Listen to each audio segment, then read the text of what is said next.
The visual echo is a formal technique where temporal and thematic associations are made between two similarly staged images or scenes. Medium Cool is bookended with a very interesting narrative and visual echo.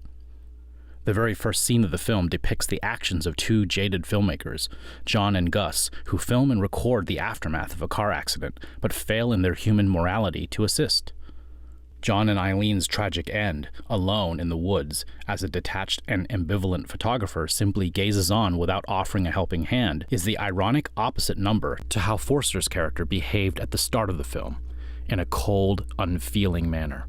This is an example of a visual echo within the shot. Notice that the poster on the wall and the actor in the foreground are similarly staged and composed.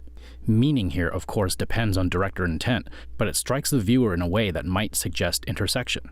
Mise on abyme, as the French call it, is related to the visual echo, in which a copy of the image is placed within itself, sort of like a story within a story.